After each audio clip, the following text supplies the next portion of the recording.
Hello, this is Kane, Poptham Pianmuean from IEM. Today, I'm gonna tell you a story about Dumbo's Snowy Day. Dumbo was a very special elephant.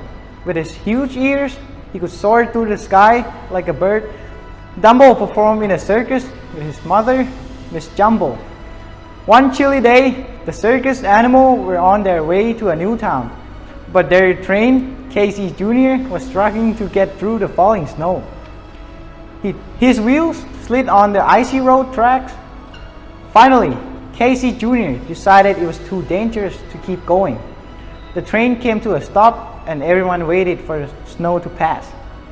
Dumbo was happy that the train had stopped. He never played in the snow before. He thought it felt awfully strange as he tried to walk through it. The snow pressed against his feet like cold sand. "You can do it," said Miss Jumbo. She gave him a gentle nuzzle. Soon, Dumbo got the hang of walking through the snow.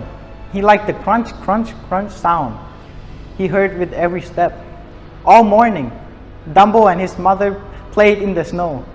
They gathered together with their trunks. They made snow elephants. They even played hide and seek.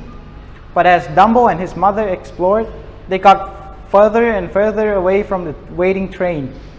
Suddenly, Dumbo slid down a steep hill. He called for his mother to follow him, but when she reached the bottom of the hill, Miss Jumbo realized she couldn't climb back up. Dumbo tried to push. He tried to pull, but nothing worked. Miss Jumbo slipped further down the slope toward the sharp cliff edge. "You'll have to fly off and get help," Miss Jumbo told him. So off Dumbo flew, as fast as his ears would take him. As he soared toward the train, the wind began to blow. It pushed harder and harder against him. The snow stung his eyes and the cold nipped his toes. Finally, Dumbo's ears got so cold he couldn't fly. As he waited for the wind to pass, he worried about his mother. Once the wind died down, Dumbo raced back to the train. Quickly, he gathered all the animals together so that they could help. "What are we waiting for?" Timothy Q. Mouse cried. We got to save Miss Jumbo." Dumbo led his friend back to the cliff. By the time they found Miss Jumbo, the windstorm had pushed her even closer to the cliff's edge. The animals knew they had to think of something fast. "Oh dear," worried the giraffe. "How can we get down there to help?" Timothy snapped his fingers. He had an idea. "Everybody lined up," he shouted. He ordered the animals to grab one another's tails. At the front of the line, the ostrich leaned over the cliff to take hold of Miss Jumbo's trunk. "1, 2, 3, pull!" Timothy yelled. The animals worked together, huffing and puffing, pulling and stretching until Miss Jumbo made it safely to the top of the cliff. "Hooray!"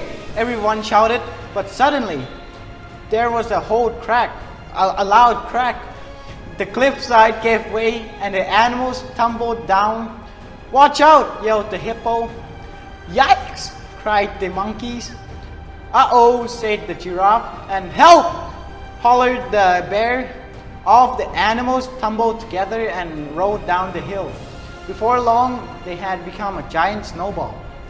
"How do you stop this thing?"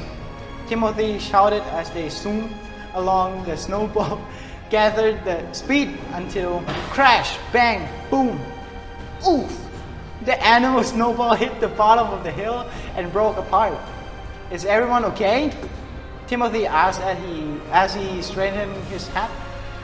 Luckily, everyone was fine, just a little dizzy from the unexpected snow ride.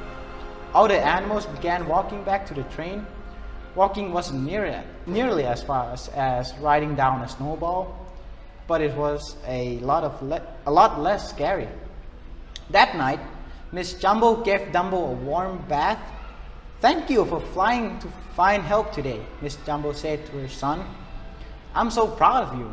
Dumbo smiled and blew a trunk full of water over his head. "Hey, don't forget about me," said Timothy from his teacup bath. "I helped too," Miss Jumbo nodded. "You certainly did. Thank you." "Oh, gee," said Timothy. "It was nothing, not at all." Then it was time for bed.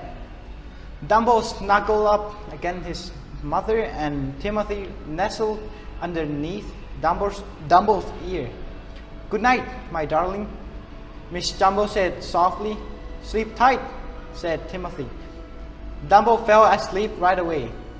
Tomorrow, he and the circus animals would perform for hundreds of happy children in the new town. But for now, Dumbo was glad to be warm and safe with his mother as the snow fell gently outside. Thank you.